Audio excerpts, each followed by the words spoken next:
इस बात का भी संकेत है कि ज्यादा से ज्यादा लोग अपने दैनिक जीवन में योग को अपना रहे हैं।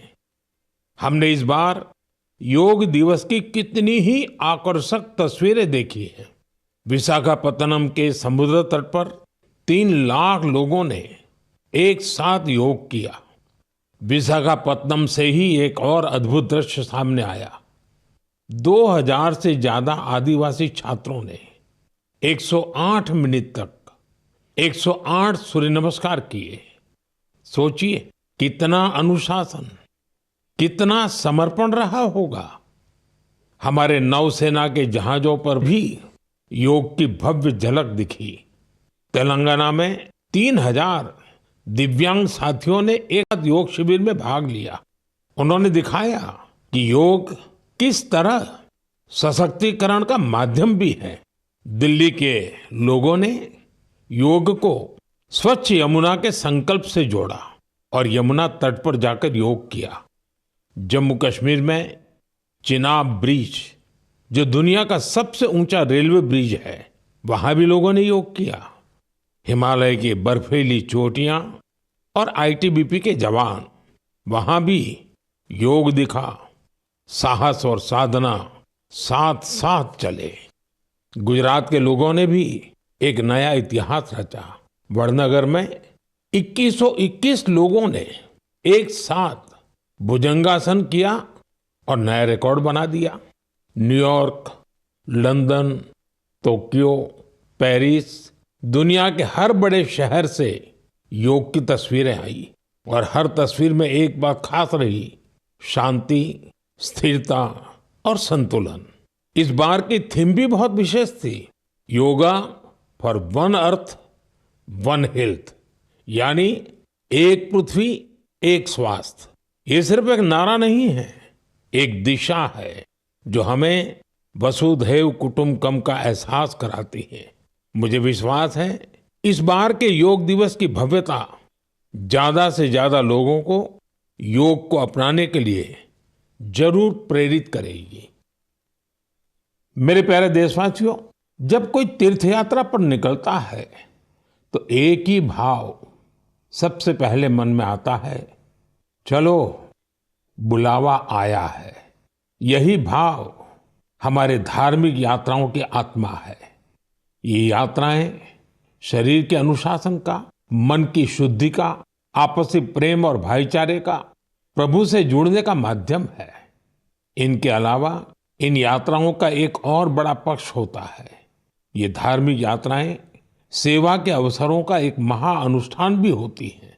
जब कोई भी यात्रा होती है तो जितने लोग यात्रा पर जाते हैं, उससे ज्यादा लोग तीर्थ यात्रियों की सेवा के काम में जुड़ते हैं। जगह जगह भंडारे और लंगर लगते हैं। लोग सड़कों के किनारे प्याऊ लगवाते हैं। सेवा भाव से ही मेडिकल कैंप और सुविधाओं की व्यवस्था की जाती है। कितने ही लोग अपने खर्च से तीर्थ यात्रियों के लिए धर्मशालाओं की और रहने की व्यवस्था करते हैं। साथियों, लंबे समय के बाद कैलाश मानसरोवर यात्रा का फिर से शुभारंभ हुआ है। कैलाश मानसरोवर यानी भगवान शिव का धाम। हिंदू, बौद्ध, जैन हर परंपरा कैलाश को श्रद्धा और भक्ति का केंद्र माना गया है। साथियों, 3 जुलाई से पवित्र अमरनाथ यात्रा शुरू होने जा रही है और सावन का पवित्र महीना भी कुछ ही दिन दूर है। अभी कुछ दिन पहले हमने भगवान जगन्नाथ जी की रथ यात्रा भी देखी है। ओडिशा हो, गुजरात हो या देश का कोई और कोना, लाखों श्रद्धालु इस यात्रा में शामिल होते हैं। उत्तर से दक्षिण, पूरब से पश्चिम, ये यात्राएं एक भारत श्रेष्ठ भारत के भाव का प्रतिबिंब है। जब हम श्रद्धा भाव से, पूरे समर्पण से और पूरे अनुशासन से अपनी धार्मिक यात्रा संपन्न करते हैं तो उसका फल भी मिलता है। मैं यात्राओं पर जा रहे सभी सौभाग्यशाली श्रद्धालुओं को अपनी शुभकामनाएं देता हूं। जो लोग सेवा भावना से इन यात्राओं को सफल और सुरक्षित बनाने में जुटे हैं, उन्हें भी साधुवाद देता हूं। मेरे प्यारे देशवासियों, अब मैं आपको देश की दो ऐसी उपलब्धियों के बारे में बताना चाहता हूं जो आपको गर्व से भर देंगी। इन उपलब्धियों की चर्चा वैश्विक संस्थाएं कर रही हैं। WHO यानी विश्व स्वास्थ्य संगठन और ILO यानी इंटरनेशनल लेबर ऑर्गेनाइजेशन ने देश की इन उपलब्धियों की भरपूर सराहना की है। पहली उपलब्धि तो हमारे स्वास्थ्य से जुड़ी है। आप में से बहुत से लोगों ने आंखों की एक बीमारी के बारे में सुना होगा, ट्रैकोमा। ये बीमारी बैक्टीरिया से फैलती है। एक समय था जब ये बीमारी देश के कई हिस्सों में आम थी। ध्यान नहीं दिया जाए तो इस बीमारी से धीरे धीरे आंखों की रोशनी तक चली जाती थी। हमने संकल्प लिया कि ट्रैकोमा को जड़ से खत्म करेंगे और मुझे आपको ये बताते हुए बहुत खुशी है कि विश्व स्वास्थ्य संगठन यानी WHO ने भारत को ट्रैकोमा फ्री घोषित कर दिया है। अब भारत ट्रैकोमा मुक्त देश बन चुका है। ये उन लाखों लोगों की मेहनत का फल है जिन्होंने बिना थके, बिना रुके इस बीमारी से लड़ाई लड़ी। ये सफलता हमारे हेल्थ वर्कर्स की है। स्वच्छ भारत अभियान से भी इसे मिटाने में बड़ी मदद मिली। जल जीवन मिशन का भी इस सफलता में बड़ा योगदान रहा। आज जब घर घर नल से साफ पानी पहुंच रहा है तो ऐसी बीमारियों का खतरा कम हो गया है। विश्व स्वास्थ्य संगठन WHO ने भी इस बात की सराहना की है कि भारत ने बीमारी से निपटने के साथ साथ उसके मूल कारणों को भी दूर किया है। साथियों, आज भारत में ज्यादातर आबादी किसी न किसी सोशल प्रोटेक्शन बेनिफिट का फायदा उठा रही है और अभी हाल ही में इंटरनेशनल लेबर ऑर्गेनाइजेशन ILO की बड़ी अहम रिपोर्ट आई है। इस रिपोर्ट में कहा गया है कि भारत की 64%, 64% से ज्यादा आबादी को अब कोई न कोई सोशल प्रोटेक्शन बेनिफिट जरूर मिल रहा है। सामाजिक सुरक्षा ये दुनिया की सबसे बड़ी कवरेज में से एक है। आज देश के लगभग 95 करोड़ 95 करोड़ लोग किसी ना किसी सोशल सिक्योरिटी योजना का लाभ पा रहे हैं, जबकि 2015 तक 25 करोड़ से भी कम लोगों तक सरकारी योजनाएं पहुंच पाती थी। साथियों, भारत में स्वास्थ्य से लेकर सामाजिक सुरक्षा तक हर क्षेत्र में देश सैचुरेशन की भावना से आगे बढ़ रहा है। ये सामाजिक न्याय की भी उत्तम तस्वीर है। इन सफलताओं ने एक विश्वास जगाया है कि आने वाला समय और बेहतर होगा। हर कदम पर भारत और भी सशक्त होगा। मेरे प्यारे देशवासियों, जन भागीदारी की शक्ति से बड़े बड़े संकटों का मुकाबला किया जा सकता है। मैं आपको एक ऑडियो सुनाता हूं। इस ऑडियो में आपको उस संकट की भयावहता का अंदाजा लगेगा। वो संकट कितना बड़ा था, पहले वो सुनिए, समझिए। आखिर ये जो जुल्म हुआ 2 साल तक, जुल्म तो 5-7 साल से शुरू हो गया था, मगर वो शिखर पर पहुंच गया है 2 साल में जब इमरजेंसी लोगों पर ठोक दी और अमानुषी बर्ताव लोगों के साथ किया गया। लोगों के स्वतंत्रता के हक छीन लिए गए। अखबारों को कोई स्वतंत्रता न रही। न्यायालय बिल्कुल निर्बल बना दिए गए और जिस ढंग से 1 लाख से ज्यादा लोगों को जेल में बंद कर दिए और फिर अपने मनमानी राज की ओर से होती रही, उसकी मिसाल दुनिया के इतिहास में भी मिलना मुश्किल है। साथियों, ये आवाज देश के पूर्व प्रधानमंत्री श्रीमान मोरारजी भाई देसाई की है। उन्होंने संक्षेप में लेकिन बहुत ही स्पष्ट तरीके से इमरजेंसी के बारे में बताया। आप कल्पना कर सकते हैं वो दौर कैसा था। इमरजेंसी लगाने वालों ने ना सिर्फ हमारे संविधान की हत्या की, बल्कि उनका इरादा न्यायपालिका को भी अपना गुलाम बनाए रखने का था। इस दौरान लोगों को बड़े पैमाने पर प्रताड़ित किया गया था। इसके ऐसे अनेक उदाहरण हैं जिन्हें कभी भी भुलाया नहीं जा सकता। जॉर्ज फर्नांडिस साहब को जंजीरों में बांधा गया था। अनेक लोगों को कठोर यातनाएं दी गई। मिसा के तहत किसी को भी ऐसे ही गिरफ्तार कर लिया जाता था। स्टूडेंट्स को भी परेशान किया गया। अभिव्यक्ति की आजादी का भी गला घोंट दिया गया। साथियों, उस दौर में जो हजारों लोग गिरफ्तार किए गए, उन पर ऐसे ही अमानवीय अत्याचार हुए। लेकिन ये भारत की जनता का सामर्थ्य है कि वो झुकी नहीं, टूटी नहीं और लोकतंत्र के साथ कोई समझौता उसने स्वीकार नहीं किया। आखिरकार जनता जनार्दन की जीत हुई। आपातकाल हटा लिया गया और आपातकाल थोपने वाले हार गए। बाबू जगजीवन राम जी ने इस बारे में बहुत ही सशक्त तरीके से अपनी बातें रखी थी। बहनों और भाइयों, पिछला चुनाव नहीं था, भारत की जनता का एक महान अभियान था।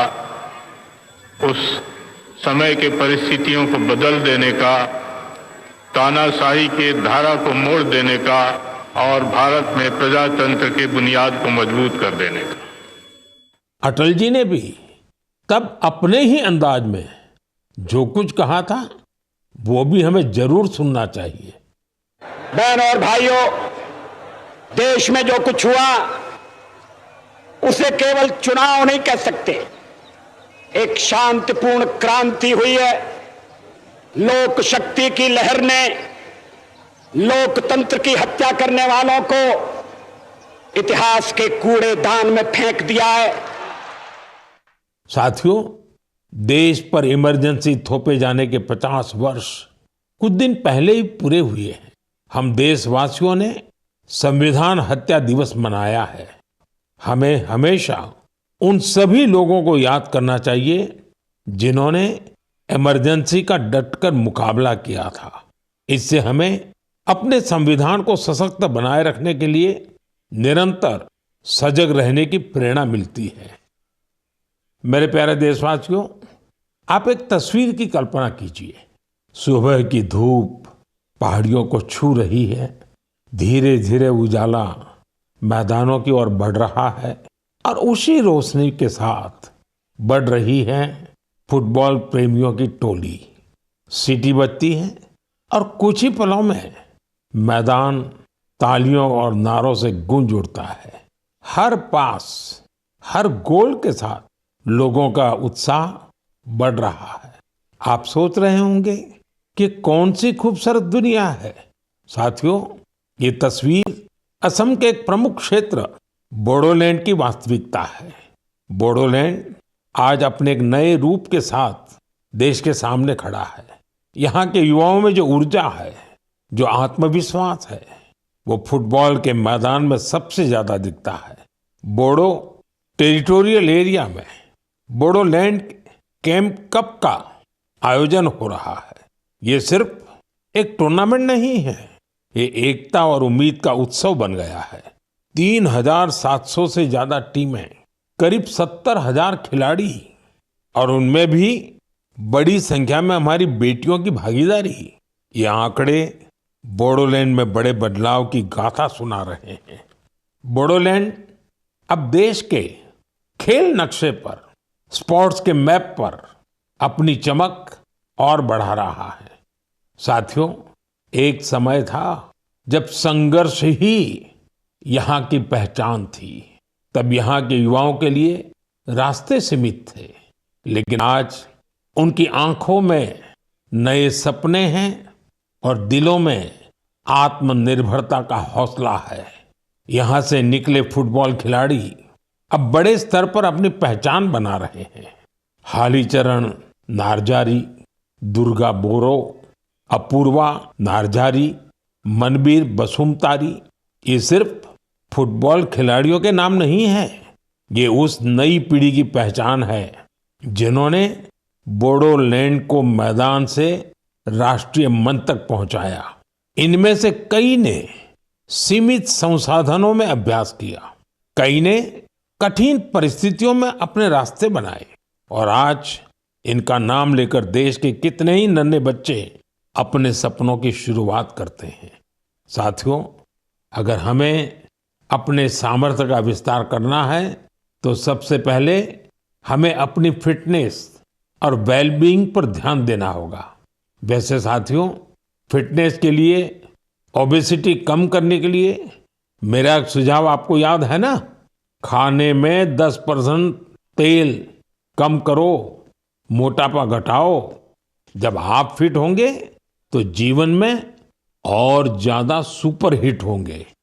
मेरे प्यारे देशवासियों, हमारा भारत जिस तरह अपनी क्षेत्रीय, भाषाई और सांस्कृतिक विविधता के लिए जाना जाता है, उसी तरह कला, शिल्प और कौशल की विविधता भी हमारे देश की एक बड़ी खूबी है।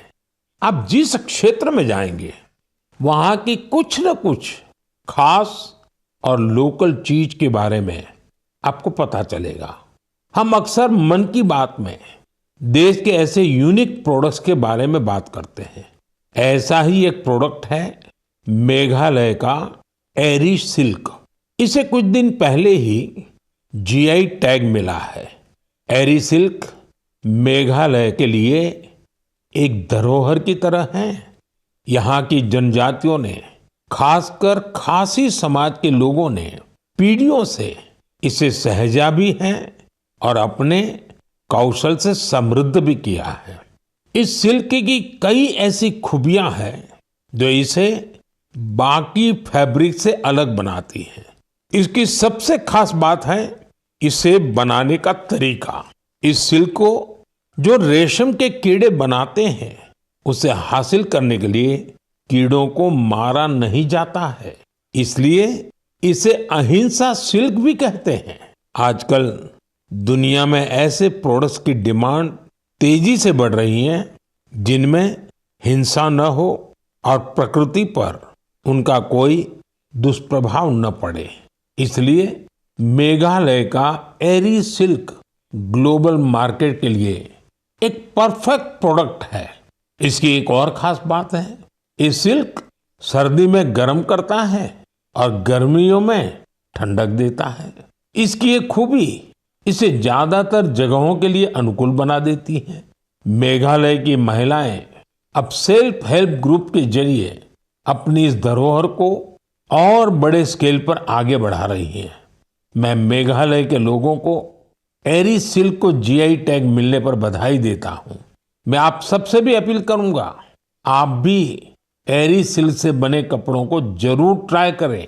और हाँ, khadi, handloom, handicraft, vocal for local, इन्हें भी आपको हमेशा याद रखना है।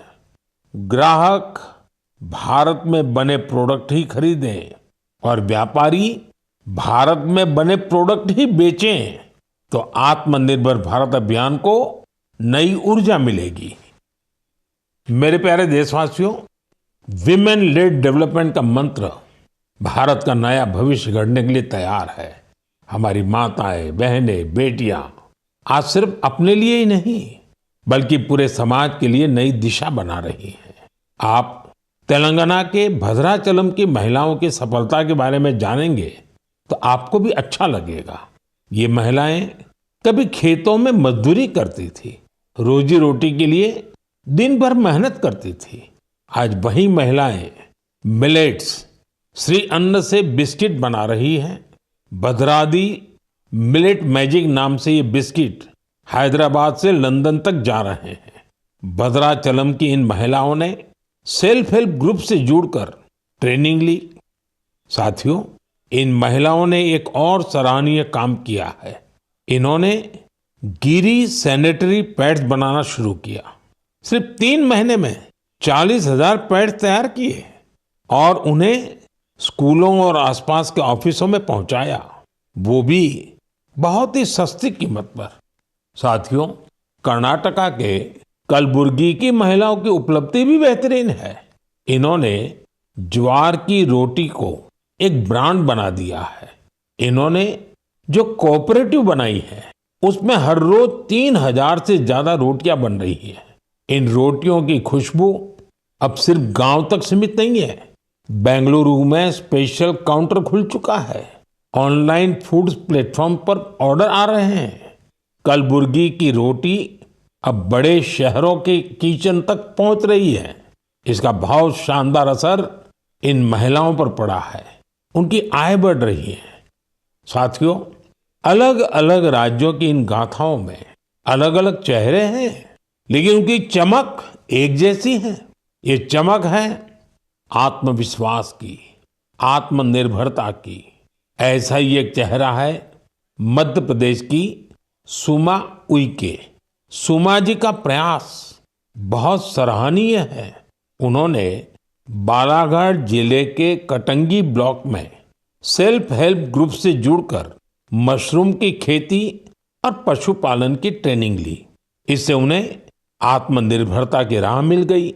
सुमा उइके की आय बढ़ी तो उन्होंने अपने काम का विस्तार भी किया। छोटे से प्रयास से शुरू हुआ ये सफर अब दीदी कैंटीन और थर्मल थेरेपी सेंटर तक पहुंच चुका है। देश के कोने कोने में ऐसी ही अनगिनत महिलाएं अपना और देश का भाग्य बदल रही हैं। मेरे प्यारे देशवासियों, पिछले दिनों मुझे वियतनाम के बहुत से लोगों ने विभिन्न माध्यमों से अपने संदेश भेजे। इन संदेशों की हर पंक्ति में श्रद्धा थी, आत्मीयता थी। उनकी भावनाएं मन को छूने वाली थी। वो लोग भगवान बुद्ध के पवित्र अवशेषों, रेलिक्स के दर्शन कराने के लिए भारत के प्रति अपना आभार प्रकट कर रहे थे।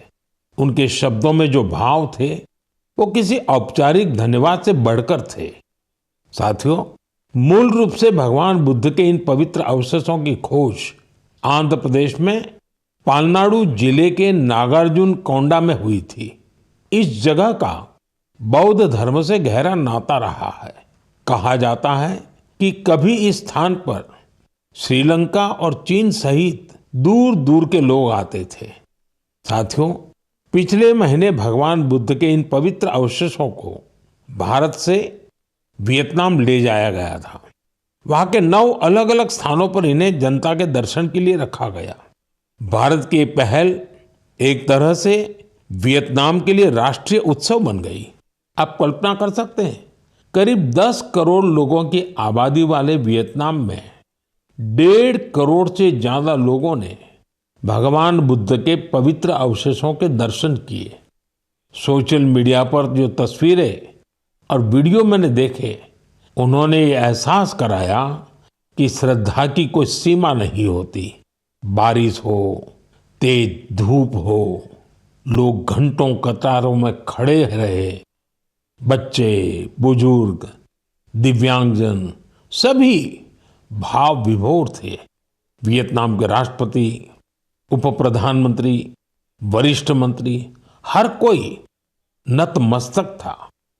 इस यात्रा के प्रति वहां के लोगों में सम्मान का भाव इतना गहरा था कि वियतनाम सरकार ने इसे 12 दिन के लिए और आगे बढ़ाने का आग्रह किया था और इसे भारत ने सहर्ष स्वीकार कर लिया। साथियों, भगवान बुद्ध के विचारों में वो शक्ति है जो देशों, संस्कृतियों और लोगों को एक सूत्र में बांधती है। इससे पहले भगवान बुद्ध के पवित्र अवशेष थाईलैंड और मंगोलिया ले जाए गए थे और वहां भी श्रद्धा का यही भाव देखा गया। मेरा आप सभी से भी आग्रह है कि अपने राज्य के बौद्ध स्थलों की यात्रा अवश्य करें। एक आध्यात्मिक अनुभव होगा, साथ ही हमारी सांस्कृतिक विरासत से जुड़ने का एक सुंदर अवसर भी बनेगा। मेरे प्यारे देशवासियों, इस महीने हम सब ने विश्व पर्यावरण दिवस मनाया। मुझे आपके हजारों संदेश मिले। कई लोगों ने अपने आसपास के उन साथियों के बारे में बताया जो अकेले ही पर्यावरण बचाने के लिए निकल पड़े थे और फिर उनके साथ पूरा समाज जुड़ गया। सबका यही योगदान हमारी धरती के लिए बड़ी ताकत बन रहा है। पुणे के श्री रमेश खरमाले जी, उनके कार्यों को जानकर आपको बहुत प्रेरणा मिलेगी। जब हफ्ते के अंत में लोग आराम करते हैं तो रमेश जी और उनका परिवार कुदाल और फावड़ा लेकर निकल पड़ते हैं। जानते हैं कहाँ? जुन्नर की पहाड़ियों की ओर। धूप हो या ऊंची चढ़ाई, उनके कदम रुकते नहीं। वो झाड़ियां साफ करते हैं, पानी रोकने के लिए ट्रेंच खोदते हैं और बीज बोते हैं। उन्होंने सिर्फ 2 महीनों में 70 ट्रेंच बना डाले। रमेश जी ने कई सारे छोटे तालाब बनाए हैं, सैकड़ों पेड़ लगाए हैं। वो एक ऑक्सीजन पार्क भी बनवा रहे हैं। नतीजा ये हुआ कि यहाँ अब पक्षी लौटने लगे हैं, वन्य जीवन को नई सांसें मिल रही हैं। साथियों, पर्यावरण के लिए एक और सुंदर पहल देखने को मिली है गुजरात के अहमदाबाद शहर में। यहाँ नगर निगम ने मिशन फॉर मिलियन ट्रीज अभियान शुरू किया है। लक्ष्य है लाखों पेड़ लगाना। इस अभियान की एक खास बात है सिंदूर वन। यह वन ऑपरेशन सिंदूर के वीरों को समर्पित है। सिंदूर के पौधे उन बहादुरों की याद में लगाए जा रहे हैं जिन्होंने देश के लिए सब कुछ समर्पित कर दिया। यहाँ एक और अभियान को नई गति दी जा रही है, एक पेड़ माँ के नाम। इस अभियान के तहत देश में करोड़ों पेड़ लगाए जा चुके हैं। आप भी अपने आपके गांव या शहर में चल रहे ऐसे अभियान में जरूर हिस्सा लीजिए। पेड़ लगाइए, पानी बचाइए, धरती की सेवा कीजिए, क्योंकि जब हम प्रकृति को बचाते हैं तो असल में हम अपनी आने वाली पीढ़ियों को सुरक्षित करते हैं। साथियों, महाराष्ट्र के एक गांव ने भी बड़ी शानदार मिसाल पेश की है। छत्रपति संभाजीनगर जिले की ग्राम पंचायत है पाटोदा। ये कार्बन न्यूट्रल गांव पंचायत है। इस गांव में कोई अपने घर के बाहर कचरा नहीं फेंकता। हर घर से कचरा इकट्ठा करने की पूरी व्यवस्था है। यहाँ गंदे पानी का ट्रीटमेंट भी होता है। बिना साफ किए कोई पानी नदी में नहीं जाता। यहाँ उपलों से अंतिम संस्कार होता है और उस राख से दिवंगत के नाम पर पौधा लगाया जाता है। इस गांव में साफ सफाई भी देखते ही बनती है। छोटी छोटी आदतें जब सामूहिक संकल्प बन जाती हैं तो बड़ा बदलाव तय हो जाता है। मेरे प्यारे साथियों, इस समय सबकी निगाहें इंटरनेशनल स्पेस सेंटर पर भी है। भारत ने एक नया इतिहास रचा है।